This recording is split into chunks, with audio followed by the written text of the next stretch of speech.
Magandang araw sa lahat ng tagapakinig dito sa Tamokski TV. Ang kwento natin ngayon ay tungkol sa mag-amang karpintero na walang awang pinahiya, minaliit at itinuring na parang basahan ng mga mayayabang na enhinyero sa isang dambuhalang construction site sa Maynila. Akala ng mga engineer na ito, sila ang may hawak ng kapalaran ng dalawa.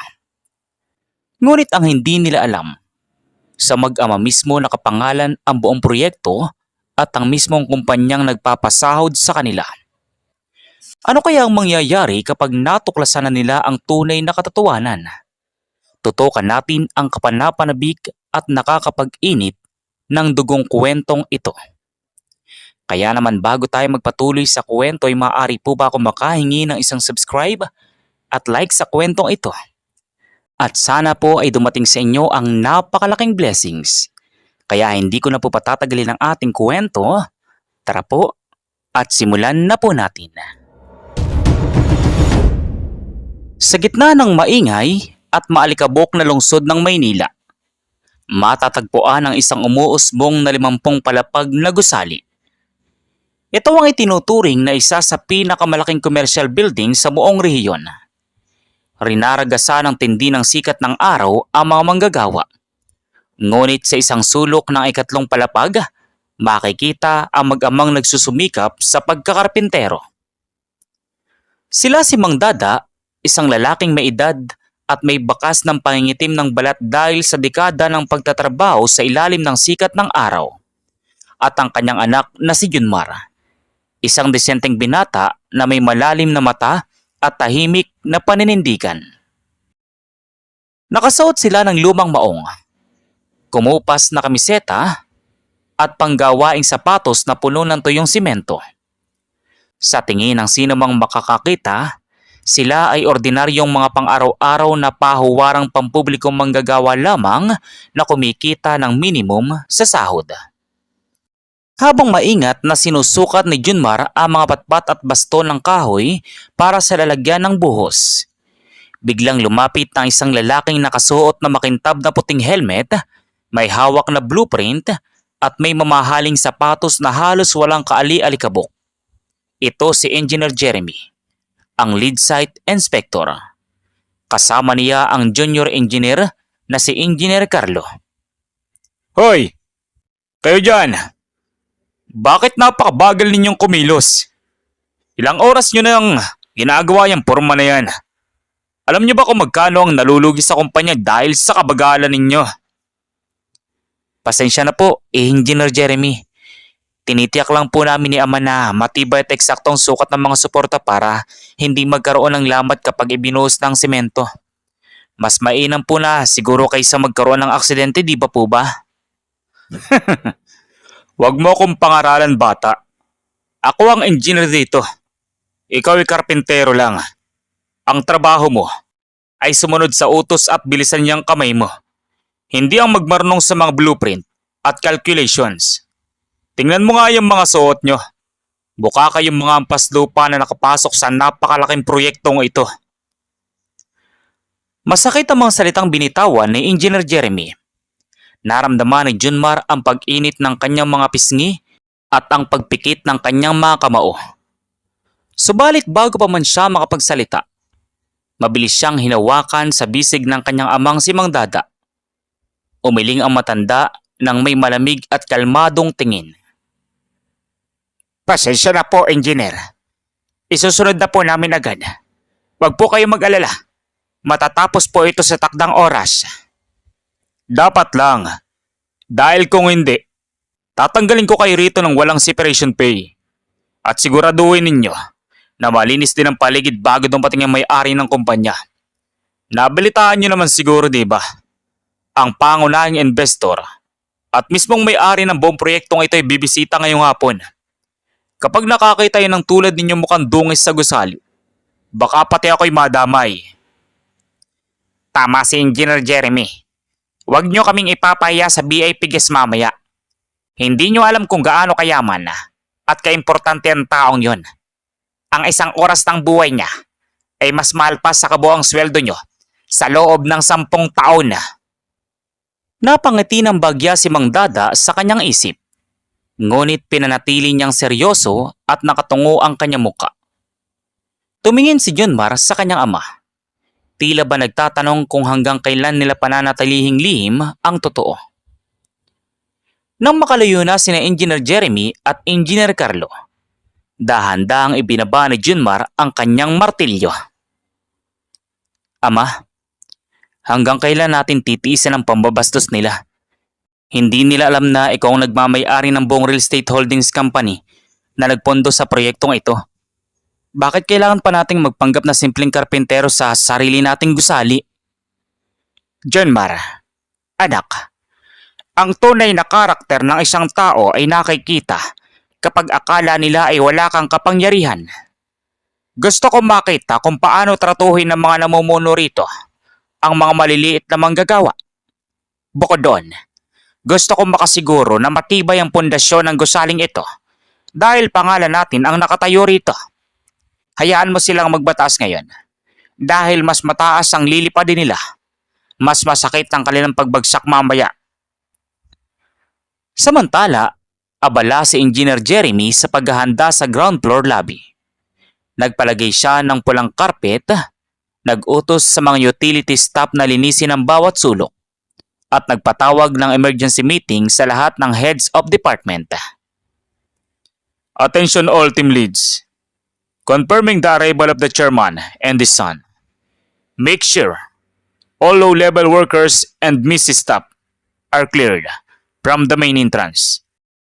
I don't want any eyesores when the big boss steps out of his luxury car. Ngunit habang nagmamadali ang lahat sa pag-ayos, naglakad sina Mang Dada at Junmar patungo sa pribadong opisina sa gilid ng site kung saan naghihintay ang kanilang personal secretary at security convoy. Inalis ni Mang Dada ang kanyang maalikabok na kamiseta at isinuot ang isang mamahaling Italian tailored suit. Si Junmar naman ay nagpalit ng eleganteng Amerikana habang iniaabot ng sekretary ang mga papeles at susi ng buong kumpanya. Sir Dada, ready na po ang convoy sa labas. Handa na rin po ang board members para sa grand inspection at turnover ng proyekto. Salamat. Sabihan mo ang security team na papasukin na kami sa main entrance. Gusto ko makipagkilala ng formal kay Engineer Jeremy. Ano kaya ang magiging reaksyon ni Engineer Jeremy kapag nalaman niyang ang karpinterong itinuring niyang basahan, pinahiya at tinawag na dungis sa harap ng maraming tao ay ang mismong chairman na nagpapasahod at may hawak ng kanyang karera? At ano ang matinding leksyon na ipapataw ni Mang Dada sa kanya at sa buong management? Sa ground floor lobby ng nambuhalang gusali, makikita ang kakaibang kaba at kataranta. Nakalinya mga junior engineers, supervisors at safety officers. Sa pinakaharap ay nakatayo si Engineer Jeremy. Nakakrus sa mga kamay habang pilit na inaayos ang kanyang korbata. Kulang na lang ay lumuhod siya sa pag-aabang sa pagdating ng chairman ng kumpanya. Nang biglang huminto ang tatlong itim na luxury SUVs sa tapat mismo ng entrance. Mabilis na lumabas ang mga nakabarong na security guards upang buksan ang pintuan ng sasakyan. Ayan na sila. Ayusin mo yung tayo mo, Carlo.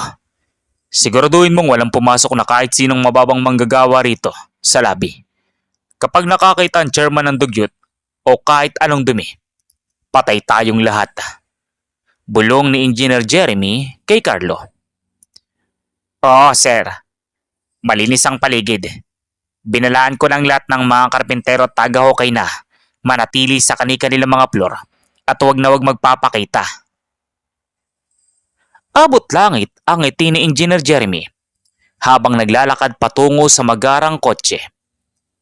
Bawat takbang niya ay puno ng pagmamalaki. Nag-aandang magsalita ng pinakamagagandang papuri upang makuha ang loob ng dakilang chairman at ng anak nito. Bumukas ang pinto ng pinakagitnang sasakyan. Unang bumaba ang isang binatang nakasuot ng napakalinis at eleganteng dark blue tailored suit. May hawak itong mamahaling folder at formal ang tindig. Nang tumingala si Engineer Jeremy upang batiin ang binata, biglang naputol ang mga salita sa kanyang lalamunan. Nanlamig ang kanyang buong katawan. Ang mukhang iyon, ang malalim na mata at tahimik na paninindigan. Junmar, bakit? Bakit ka nakakasuot ng ganyan? Paano ka nakasabay sa VIP convoy? Hindi pa nakakabawi sa matinding pagkagulat si Engineer Jeremy nang bumukas ang kabilang pinto ng kotse. Isang matandang lalaki ang dahan-dahang bumaba. Nakasuot ito ng mamahaling Italian suit. May mamahaling orasan sa bisig at may aura ng isang napakamakapangyarihang pinuno. Dahil doon, nanlaki ang mga mata ni Engineer Jeremy at Engineer Carlo. Pawis na malamig ang biglang bumuhos mula sa kanilang mga noo. Ang lalaking nakatayo sa kanilang harap ay walang iba kundi si Mang Dada. Ang karpenterong kanina lang ay tinawag nilang hampas lupa at dungis sa gusali. Inayos ni Mang Dada ang kanyang suit at dahan-dahang naglakad patungo sa kinaroroonan ng dalawang inhinyero. Habang kasunod niya ang kanyang anak na si Junmar at ang pangkat ng Board of Directors. Magandang hapon sa inyo, Engineer Jeremy at Engineer Carlo. Mukhang napakalinis at napakaganda ng pagtanggap niyo sa akin ngayon. Napalunok ng malalim si Engineer Jeremy. Halos hindi na humihinga ang buong paligid. Ang mga kasamaang inhinyero at kawani ay nagkatinginan. Hindi makapaniwala sa kanilang mga nakikita. Chairman, kayo po? Kayo po ang chairman ng kumpanya. Pasensya na po. Akala po namin ni Engineer Carlo ay... Akala nyo ano, Engineer Jeremy? Akala nyo ba ay ordinaryong karpentero lang na pwedeng tratuhin na parang basahan at alipusta? Kanina lang, sinabi mo sa amin na ang isang oras ng buhay ng chairman ay mas mahal pa sa sweldo namin sa buong 10 taon, di ba? Sir, patawad po. Hindi po namin alam. Ginagawa lang po namin ang trabaho namin. Parang awa nyo na po. Huwag nyo po kaming tatanggalin sa trabaho. Tumingin si Mang Dada sa buong paligid. Nakita niya ang takot at panginig sa mga mukha ng dalawang lalaking kanina lang ay napakayabang kung magsalita. Walang anumang galit o sigaw na lumabas sa bibig ng matanda. Ngunit ang bawat salita niya ay tila patalim na sumasaksak sa pride ng dalawang engineer. Engineer Jeremy, pumasok ako sa construction site na ito bilang isang karpentero para makita ang tunay na kalidad ng trabaho at para makita kung paano nyo pinakikitunguhan ng mga taong nagpapatayo ng mga pangarap ninyo. Ang pundasyon ng gusaling ito ay hindi lang simento at bakal. Ang tunay na pundasyon nito ay ang dugo at pawis ng mga simpleng manggagawa. Tumingin si Mang Dada sa kanyang sekretary na nakatayo sa kanyang tabi. Ihanda mo ang papeles. May kailangan tayong baguhin agad sa management ng proyektong ito. Ano kaya ang magiging desisyon at parusa ni Mang Dada para kina Engineer Jeremy at Engineer Carlo? Tuluyan na kaya silang matatanggal sa kumpanya o may mas matindi leksyon na naghihintay para sa kanila? Tahimik ang buong labi. Bawat mata ng mga empleyado, gwardya at supervisor ay nakatutok kay Mang Dada. Nanginginig ang mga tuhod ni Engineer Jeremy habang si Engineer Carlo naman ay nakatungo at pawisan ang muka. Inayos ni Mang Dada ang kanyang suit at tumakbang ng pabalik sa gawi ni na Jeremy. Chairman Dada, patawad po sa mga salitang binitawan ko kanina. Nagkamali po ako. Ginawa ko lang po yun para siguraduhin mabilis ang trabaho sa site. Sa pamamagitan ng pamabastos, Engineer Jeremy, sa pagtawag sa amin ng hampas lupa at dungis sa gusali. Ganito mo ba pinapatakbo ang site na ito kapag wala ang namumuno? Matatag na tanong ni Junmar. Dahan-dahang naglakad si Mang Dada paitaas sa hagdan upang makita ng lahat. Makinig ang lahat. Nagsimula ako sa buhay bilang isang simpleng karpentero. Ang bawat sugat at kalyo sa aking mga kamay ay patunay ng aking pagsusumikap. Walang matayog na gusali ang maitatayo kung wala ang karpentero, pintora, at pangkalahatang manggagawa. Tumingin si Mang Dada ng diretso kina Engineer Jeremy at Carlo. Engineer Jeremy, Engineer Carlo, simula sa araw na ito, tinatanggal ko na kayo sa inyong posisyon bilang lead inspector at site supervisor ng proyektong ito. Sir, patawad po. Wag naman po. Pangarap ko po ang proyektong ito. Napailing ng bagya si Mang Dada. Hindi pa ako tapos, Jeremy. Hindi ko kayo tatanggalin sa kumpanya. Ngunit ibababa ko ang inyong posisyon.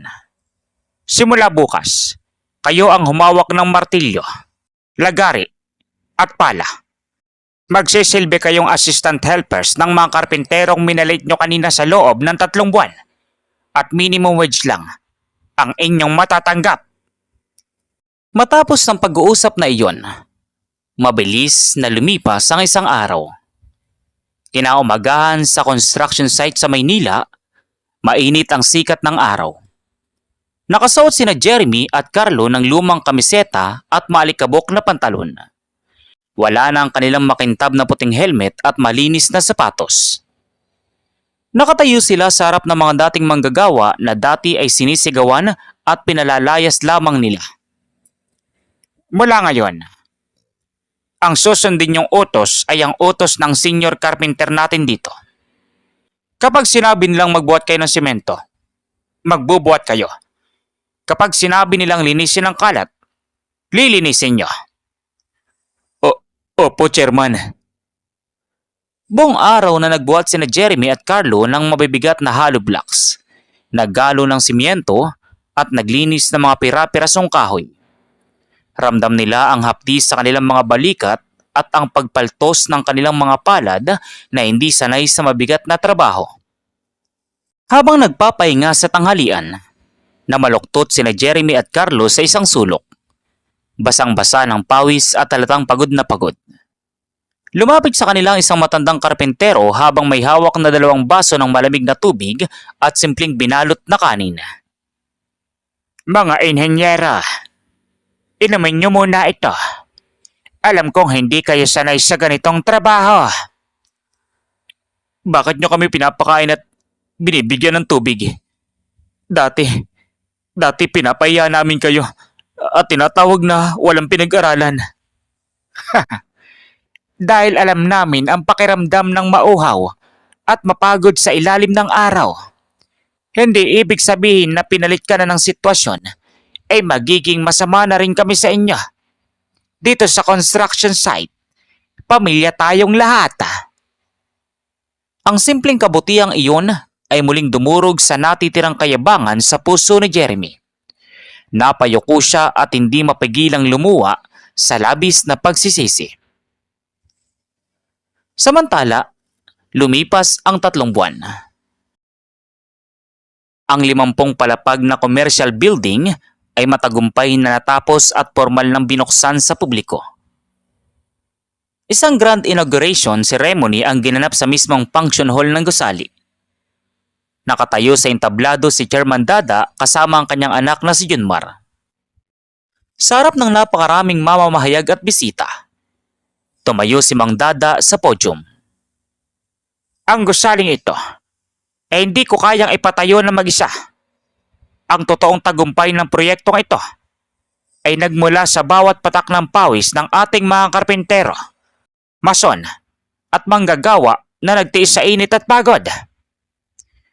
Inimbitahan ni Mang Dada sina Jeremy at Carlo na umakyat sa entablado. Nakasuot na muli ang dalawa ng maayos na kasuotan. Ngunit may malaking pagbabago na sa kanilang mga mata. Wala na ang kayabangan, kundi pagpapakumbaba at respeto na lamang.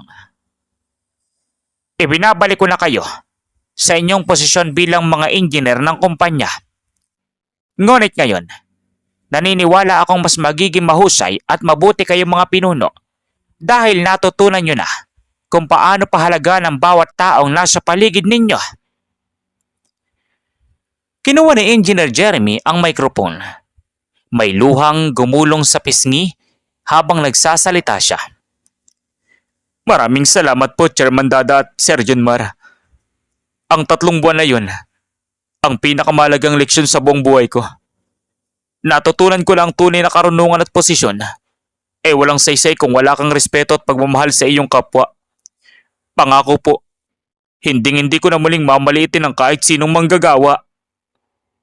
Nagpalakpakan ang lahat ng tao sa hall.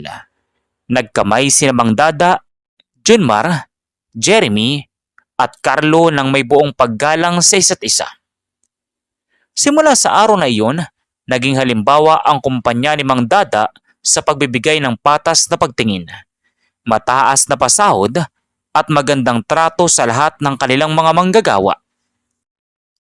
Matapos ang masigabong palakpakan sa function hall, unti-unting nag-alisa ng mga bisita at mamamahayag. Ngunit sa halip na dumiretso sa isang mamahaling restaurant para magdiwang kasama ang mga matataas na opisyal, may ibang plano si Mang Dada at ang kanyang anak na si Junmar.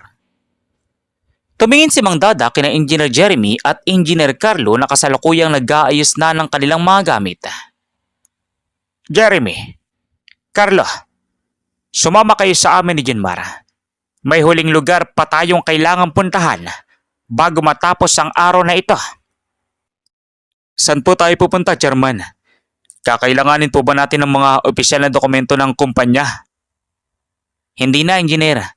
Ang kailangan lang natin ay ang inyong oras at ang inyong bagong natutunang puso para sa trabaho.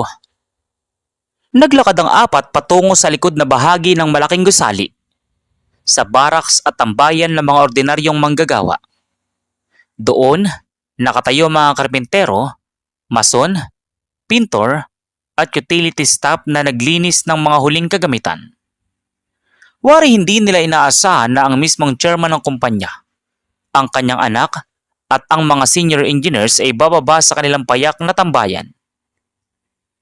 Biglang natigil ang mga manggagawa sa kanilang ginagawa. Tumayo ang matandang karpintero na nagbigay ng pagkain at tubig kina Jeremy nung sila ay nagsisilbi pa bilang helpers. Chairman Dada, Sir Junmar, magandang hapon po. Pasensya na po kung medyo maalikabok at magulo pa rito sa barracks. Huwag kayong mag-alala, Mang Berto. Ang lugar na ito, ang pinakamahalagang bahagi ng buong gusaling ito. Dito nagmula ang totoong lakas at ganda ng proyektong ito. Inilabas ni Junmar ang isang malaking brown folder at inabot ito kay Mang Dada. Muling humarap si Mang Dada sa lahat ng mga manggagawang nakatayo sa kanyang paligid. Gusto kong ipaalam sa inyong lahat na simula ngayong araw, hindi na lang kayo basta mga contractual workers. Naglabas ang Board of Directors ng bagong patakaran. Ang lahat ng manggagawang nagbuhos ng pawis sa gusaling ito ay makatatanggap ng permanent status, buong health benefits, at pampamilyang educational assistance para sa inyong mga anak. Tila nagunahan sa pagbagsak ang mga luwa ng mga manggagawa. Ang ilan ay napahawak sa kanilang dibdib, habang ang iba naman ay napayakap sa kanilang mga kasamahan. Sa tagal nila sa larangan ng construction, ngayon lamang sila nakakita at nakaranas ng isang kumpanyang nagpapahalaga sa kanilang kapakanan ng ganitong kalaki. Salamat po, Chairman. Maraming salamat po. Malaking tulong po ito sa aming pamilya. Habang nagpapasalamat ang mga manggagawa, dahan-dahang lumapit si Engineer Jeremy sa harap ng lahat ng mga tauhan. Huminga siya ng malalim, inalis ang kanyang helmet at yumuko ng mababa sa harap ng mga karpintero. Mga kasama, gusto kong gamitin ang pagkakataong ito para humingi ng taos-pusong patawad sa inyong lahat. Sa loob ng mahabang panahon, naging masungit ako, mayabang, at minalit kong inyong sakripisyo. Akala ko noon, ang karunungan sa libro at degree lang ang mahalaga. Ngunit sa 3 buwang nakatrabaho ko kayo sa ilalim ng init ng araw, naintindihan ko na ang tunay na pundasyon ng kahit anong tagumpay ay ang paggalang at pakikipagkapwa-tao. Patawad po sa aming mga maling nagawa noon. Pangako namin na simula ngayon, hindi na kami magiging superior nyo lang. Magiging kakampi at pamilya nyo na kami sa bawat proyektong ating gagawin. Lumapit ang matandang karpintero at tinapik ang balikat ni Engineer Jeremy. Nakalimutan na namin yon, Engineer Jeremy.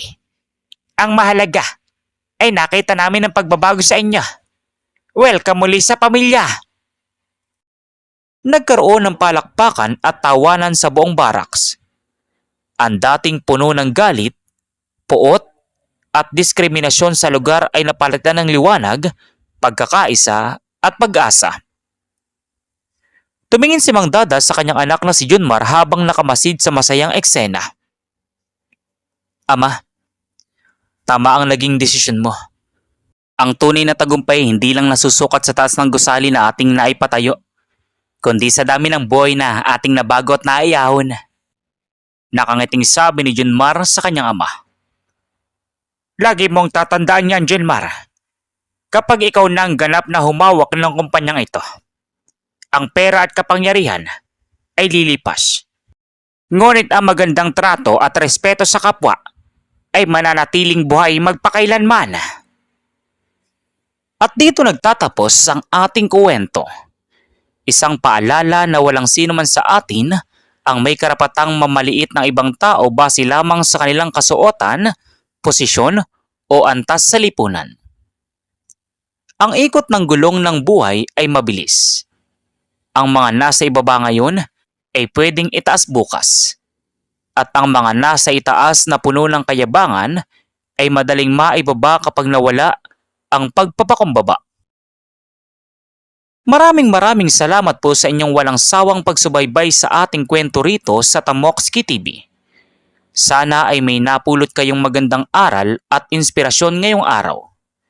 Naway patuloy kayong pagpalain ng may kapal sa inyong mga pang-araw-araw na gawain. So once again, inuulit ko pong muli. Ako po si Tamokski TV. Kita-kita po tayong muli sa mga susunod pa nating maraming mga kwento. Thank you and God bless you all. Peace out.